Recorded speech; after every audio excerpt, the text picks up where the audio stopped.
Hello and welcome to the third set of manufacturers at Invictus Launch Week. It is Fleet Week. It is Aegis Day. It is the 21st of May.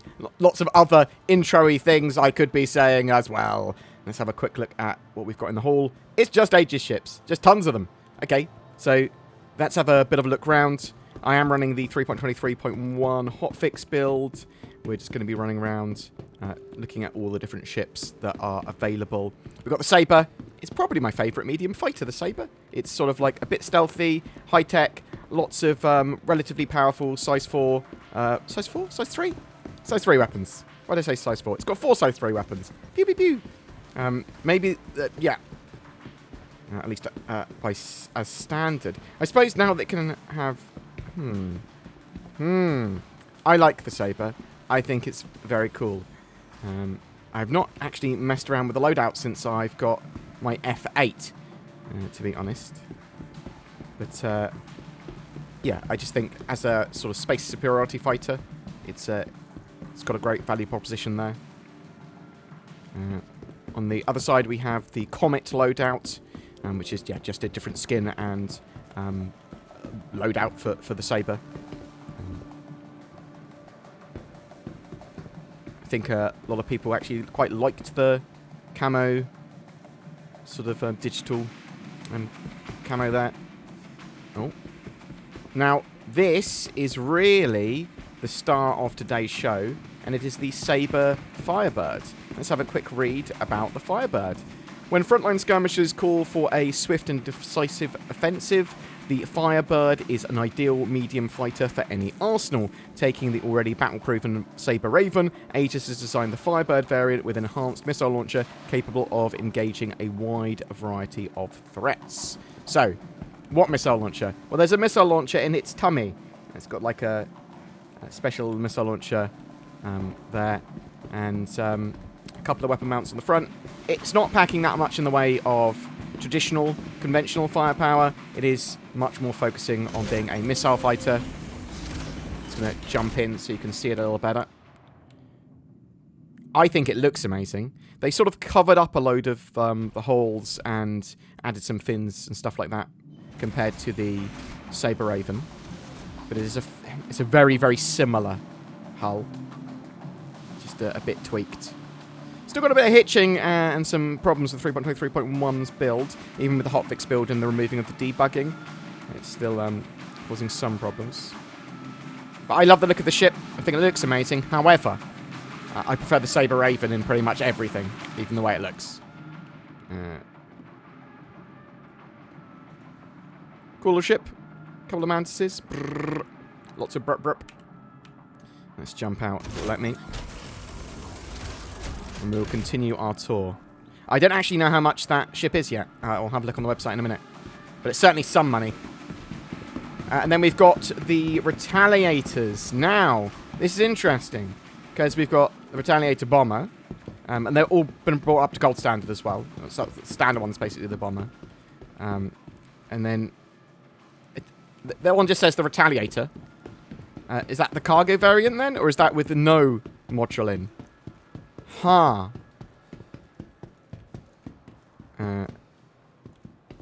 So that one's the bomber as well. Okay, so let's have a quick look inside the standard Retaliator, assuming that it is the standard Retaliator. And we will get a... It's a lift in the middle here, isn't there? So there's a central belly lift. I'm going to have to press that button and run on. That's what we're going to have to do. So, basically, we've got the ability to move cargo into this sort of tummy area. The ship has been brought up to gold standard. Oh, we'll have to do a separate actual proper tour of the ship, for sure. Oh, it's got the room for fuses in it. It's a proper gold standard pass they've done. Okay, turret here.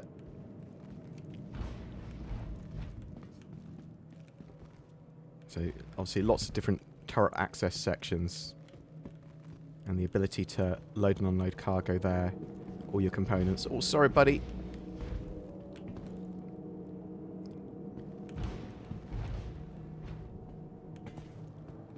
That's really nice to see.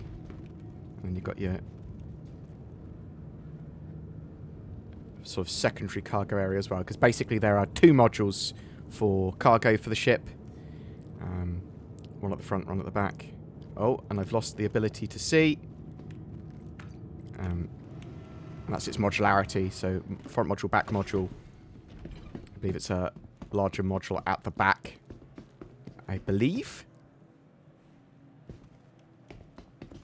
One of them is much larger than the other, because you can get like living areas, and you can get a dropship module in one of them, that sort of stuff. But yeah, so you got your cargo module, you got your bomber modules. Ship's been brought up to gold standard. Getting a lot of hitching problems in this build, unfortunately, but hopefully it won't affect the video too poorly.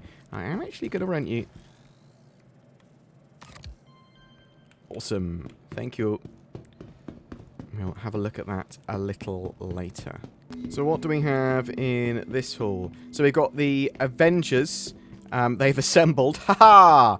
So Avenger, sort of Titan, and this is the Renegade there. So you've got the good old Stalker.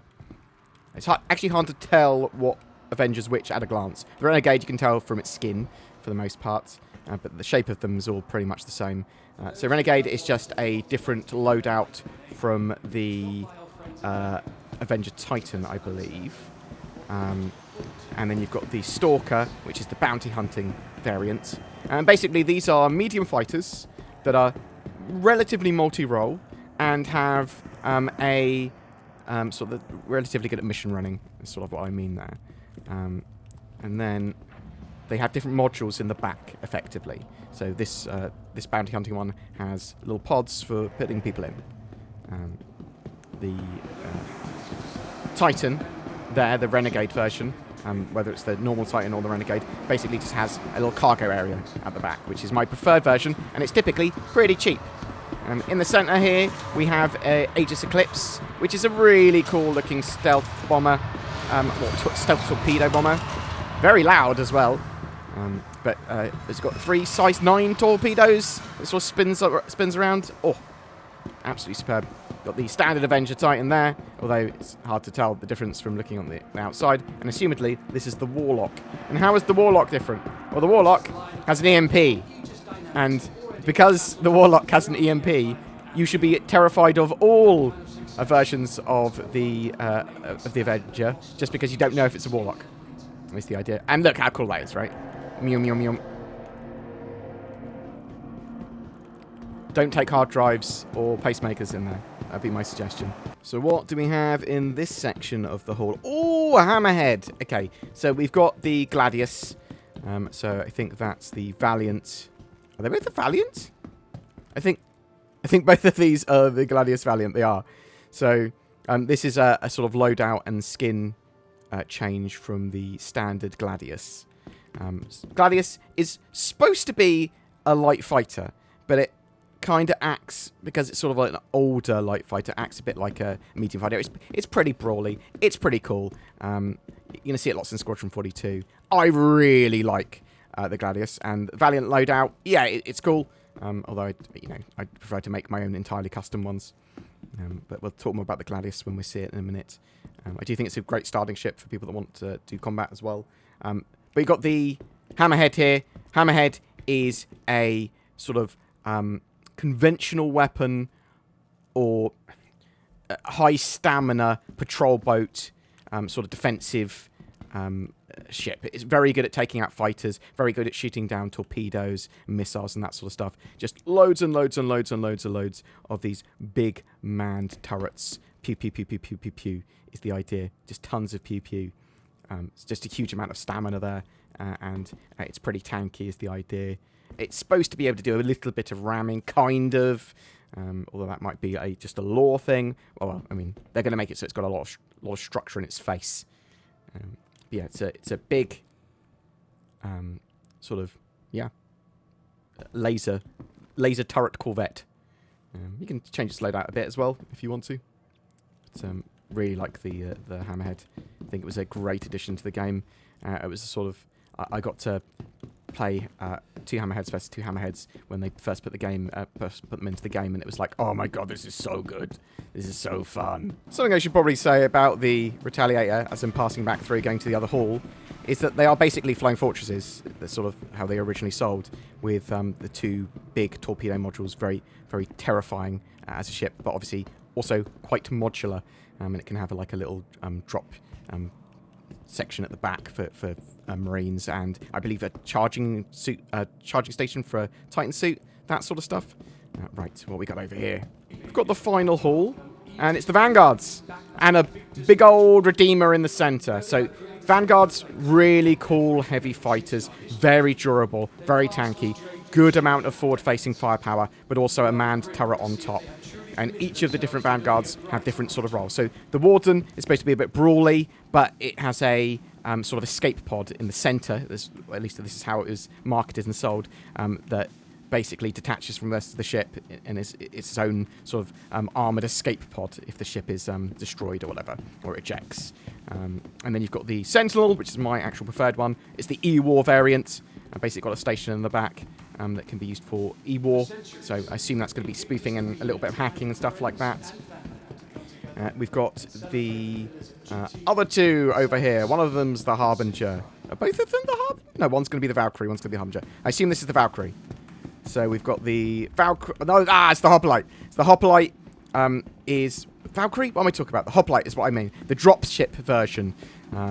So basically this is got in the rear module those little seats for Marines and a little armory section. Actually pretty useful because the ship itself is a super competent heavy fighter, and it's pretty cheap compared to the rest of the Vanguard series. And then you've got the Bu Harbinger, basically missile version of the Vanguard series.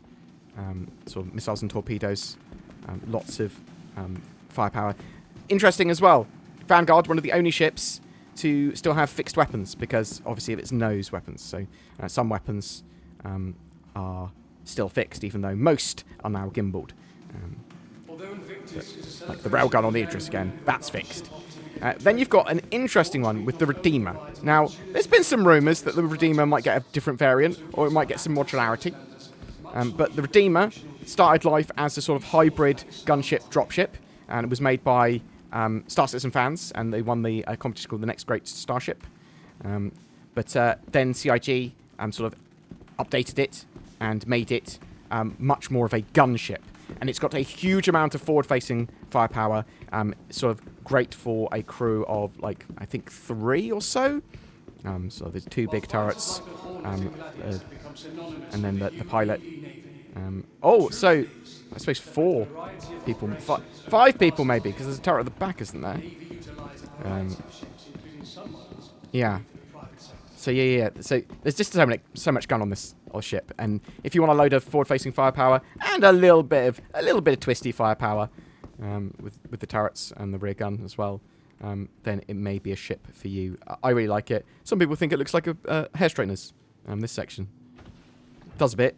Well, Aegis don't have any ground vehicles yet, so the little place outside the Hollow Suite is effectively irrelevant. Now, I know what ship this is, just from looking at the front. It's Master Chief from the Halo series, otherwise known as the Vulcan.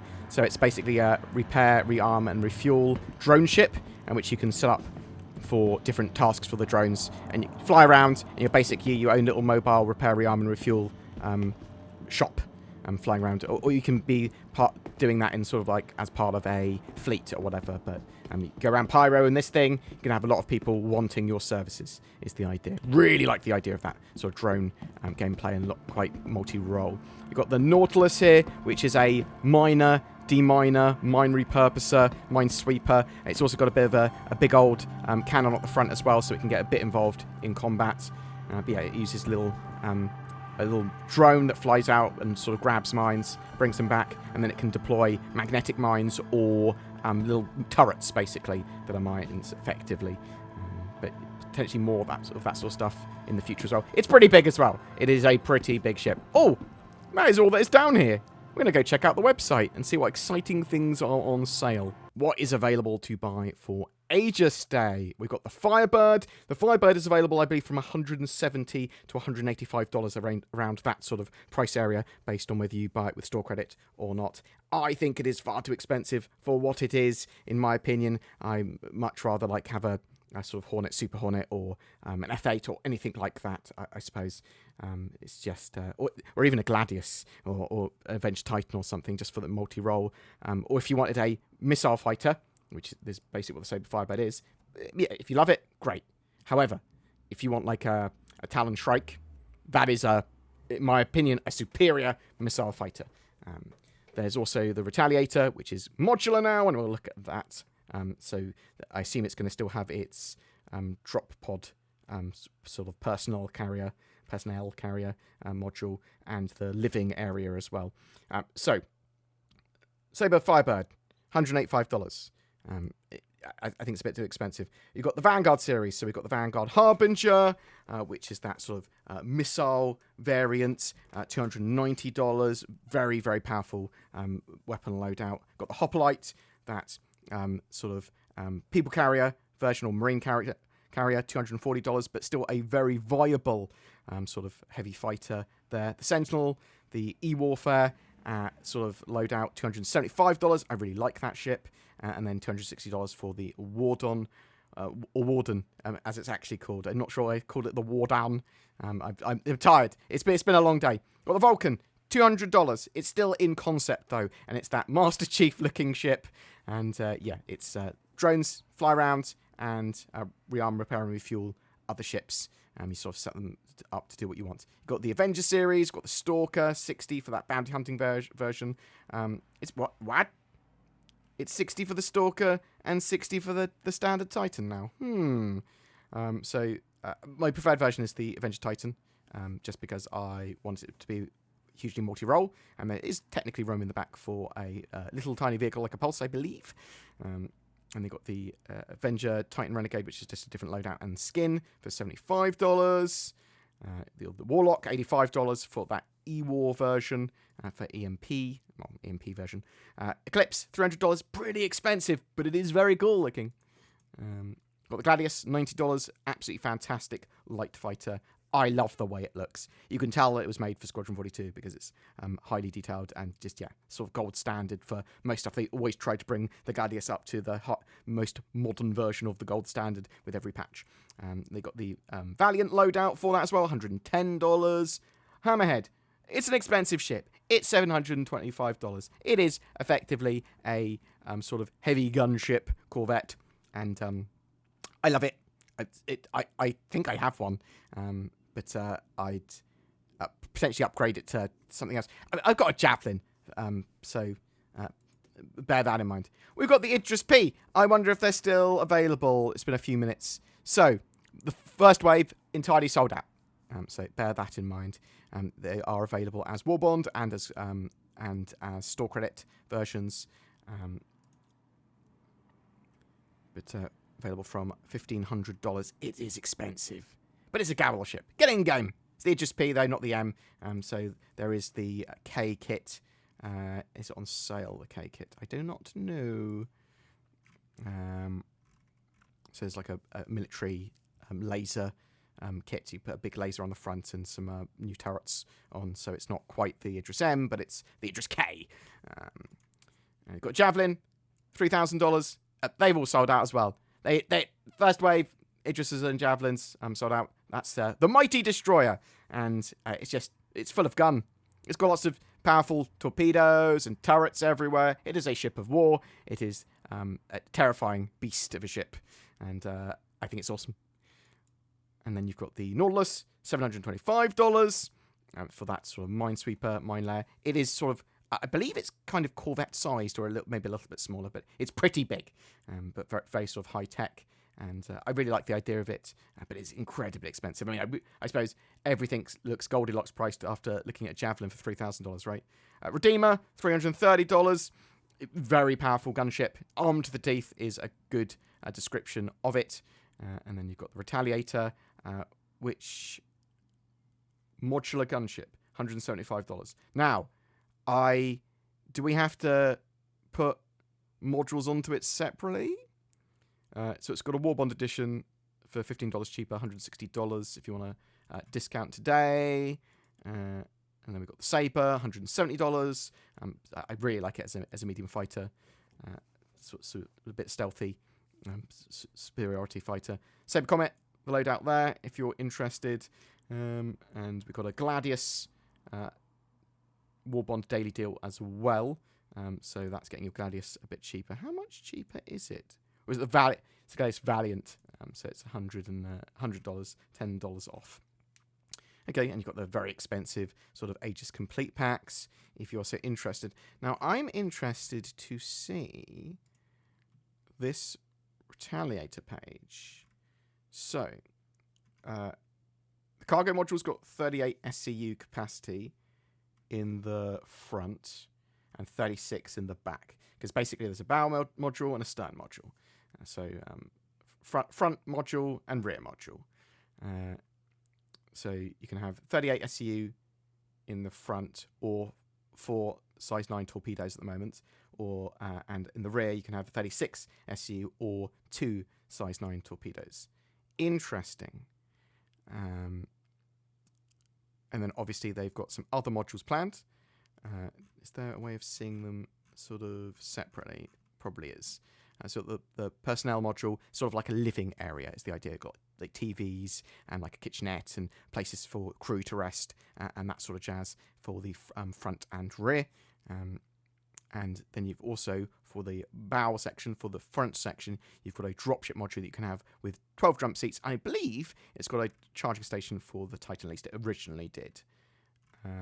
Stuff might change though, so be aware of that.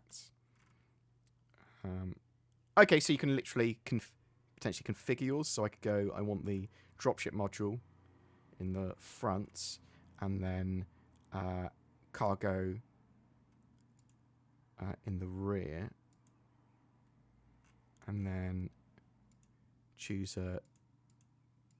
Oh, I quite like that skin, the Backlash skin. Test Squadron are going to like that. I like that skin. I think that looks great. Then is it Retaliator pre-configured? So you can buy all the modules separately. Okay. For people that are interested, so Retaliator is one of the ships that got me into Star Citizen because I was interested in modularity. But it's very expensive. That said, I do have like a master version of the Endeavour because I'm a dum-dum. But I'm a dum-dum that loves Star Citizen, so... Yeah, I'm interested to know what you think of Fleet Week and Aegis Day. Are you going to be buying any of this stuff? You're like, oh yeah, awesome, modularity is effectively now in for the Retaliator. So, and you can have those... it's just with the cargo and torpedo pods at the moment, but they will be adding the others soon. And yeah, I think that's cool. I really like that skin. I'm actually going to see if they've got Backlash skins for some of the other ships as well, because I will buy that for a few of them. I'm easily pleased from a microtransaction point of view. Anyway, tell me what you think of Fleet Week so far and Aegis Day. Are you buying anything? Are you going to be trying to pick up a Javelin or Idris? You can try and get them again at midnight and 8 a.m. in the next 2 waves. So that's at UTC. I'm sort of interested to know if you've grabbed anything. Also, check out Beam, which is sort of eye tracking that's compatible with Star Citizen that you can use with a webcam. I will link you down below to Beam. There's a sort of a discount at the moment using the code Star Citizen. Check that out. Use the links below to help support the channel. We've also got NordVPN. NordVPN, the best darn VPN that you'll ever see on my channel. May in Star Citizen is about fleets and Fleet Week and flying with friends, and we've partnered up with Lunar Wolves, a Star Citizen org, to give away a fleet of ships. Commenting on any of my videos during the month not only gets you a chance to win a Spirit C1, but also a Constellation Andromeda, a Vanguard Sentinel, and a Corsair, courtesy of Lunar Wolves. They'll each be going out to a different winner chosen chosen randomly from the video comments. But wait, there is more. Sign up to the Lunar Wolves recruitment page, link down below, for a chance for even more ships, including an RSI Polaris with lifetime insurance and a Hornet F7C Mark II. Winners of those will be selected randomly from eligible org signups. Lunar Wolves welcome all that share their passion for adventure and love of Star Citizen. You can learn more about them on their org page or at lunarwolves.org. If you would like to further support our channel, please like, subscribe, comment, share these videos. And if you'd like to go the extra mile, and I would love you to, please consider becoming a Patreon or clicking that join button under my videos. It goes a huge way in allowing us to make daily content and keep the channel going. You'll get some exclusive content from that as well. Anytime Zin and I can actually put it out, as well as help evolve the channel with polls and suggestions and that sort of stuff. Thank you so much for watching to the end and have a great May. It's going to be a good one.